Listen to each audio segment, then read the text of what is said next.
j'espère que vous allez bien. Ça fait un petit moment que j'avais pas fait de vidéo. Donc voilà, la maîtresse, le retour et la maîtresse sans le masque pour vous.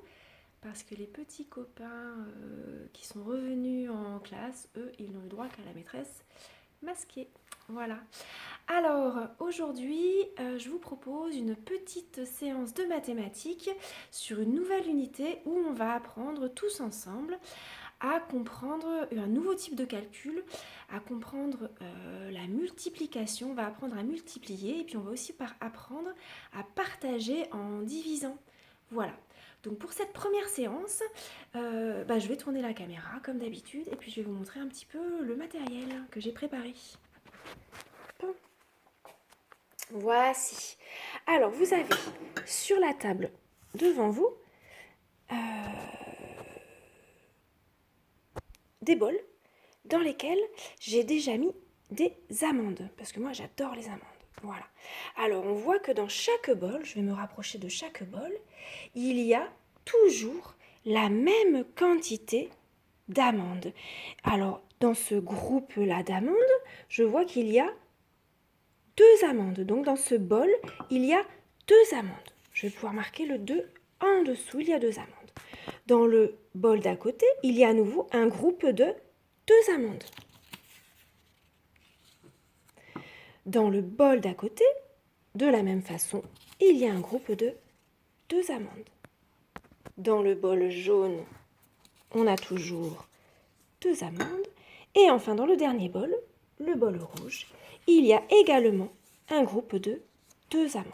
Voilà, si je me recule, j'ai donc 5 bols qui contiennent chacun 2 amandes, 5 groupes de 2 amandes. Maintenant, j'aimerais savoir combien j'ai d'amandes en tout. Alors, comment je pourrais faire pour trouver le nombre d'amandes en tout? Ah, je suis sûre que certains d'entre vous ont déjà une idée. Ben oui, je vais pouvoir additionner. Je vais pouvoir rajouter 2, auquel je rajoute à nouveau 2. En mathématiques, quand on rajoute, on met le petit signe plus. Auquel je rajoute encore les 2 amandes de ce bol-là. Donc je rajoute encore 2. Et puis je vais encore rajouter ce groupe de 2 amandes-là, ces 2 amandes-là. Et enfin, je vais rajouter les 2 amandes du dernier bol. Voilà, on calcule. Alors, je mets le petit signe égal pour trouver le résultat. Et je cherche, donc je fais 2 plus encore 2, on arrive à 4. Plus 2, j'arrive à 6. Plus 2, j'arrive à 8. Plus 2, j'arrive à 10. Donc en tout, dans ma situation, j'ai bien 10 amandes.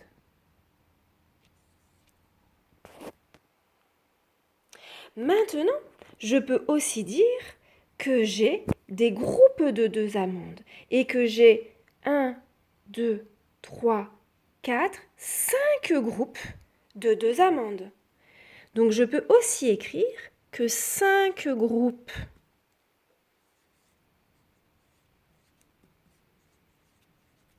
de 2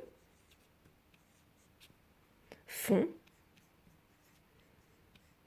le même résultat que quand je les additionne, comme je savais le faire avant, font 10. 5 groupes de 2 amandes font 10. Voilà. Ça, c'est ce qu'on est en train d'apprendre aujourd'hui. Une addition comme ça, où on répète plusieurs fois le même nombre, ça s'appelle une addition itérée. D'accord? Là, j'ai répété 5 fois le nombre 2. J'ai 5 fois le nombre 2. C'est pour ça que je peux aussi écrire 5 groupes de 2 font 10. Alors pour vérifier que cette première étape-là, on l'a bien comprise, on va recommencer avec d'autres quantités. Alors maintenant, je vais enlever un bol. Je le mets loin pour qu'on ne le voit plus. Voilà. Je vais même enlever 2 bols. Tiens. Et je n'ai plus que 3 bols. Donc j'enlève mes petites étiquettes qui ne correspondent plus à notre situation. Et je vais non plus avoir 2 amandes dans chaque bol, mais je vais avoir 3 amandes dans chaque bol. Donc dans ce bol-ci, j'ai 3 amandes.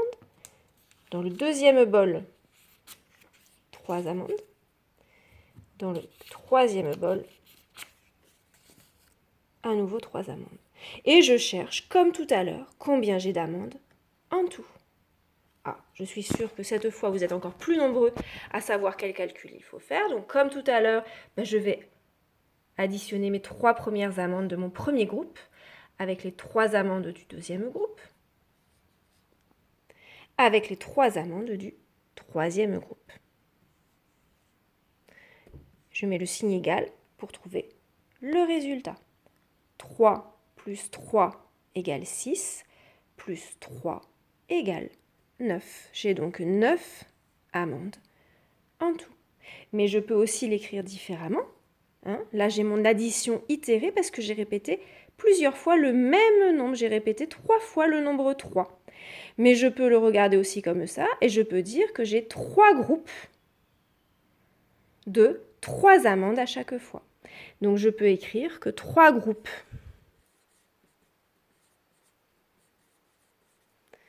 de 3 font le même résultat. Donc, ils font 9. Voilà. Donc, ça, c'était la première étape, la première séance pour commencer à introduire nos nouveaux calculs. Vous voyez qu'on se repose à nouveau sur l'addition qu'on connaît bien. Donc, on va passer maintenant au fichier pour comprendre ce que vous allez devoir faire de votre côté. Alors, ici, on retrouve une autre situation, mais peut-être que ça va vous rappeler quelque chose. Adèle, elle a aussi, alors elle n'a pas des bols, elle a des assiettes, mais sur lesquelles elle a posé des chaussons. Et on remarque qu'il y a toujours le même nombre de chaussons dans les assiettes. Il y a 3 assiettes, et dans chaque assiette, il y a 2 chaussons. Donc, il y a 3 groupes de 2. Premier groupe, deuxième groupe, troisième groupe. Elle cherche elle aussi le tout. Donc, elle pose l'addition itérée comme un peu nous tout à l'heure. Elle additionne les 2 chaussons, plus encore les 2 chaussons, plus les 2 chaussons. À vous de trouver le résultat et de le compléter. Et de compléter la phrase, il y a combien de chaussons aux pommes en tout. En dessous, Idriss, lui aussi, a une situation un petit peu similaire, mais là, ce sont des tartes aux pommes qu'il a posées dans des assiettes. Alors, il y a toujours 2 tartes aux pommes dans chaque assiette, mais par contre, cette fois, il y a 5 assiettes et il cherche, là encore, combien il y a de tartes aux pommes en tout. D'accord ? Donc, cette fois, à vous de répondre tout seul aux petits calculs, de remplir les petits calculs qu'il y a en dessous. On nous demande ensuite de, sur ton ardoise, dessiner d'autres groupes égaux qui font 6. Il faut qu'il y ait 6 en tout. Comment tu peux partager 6 en groupes égaux ? Par exemple, dans des assiettes. Alors, tu pourrais éventuellement dessiner, je ne sais pas, des triangles pour les tartes aux pommes, par exemple.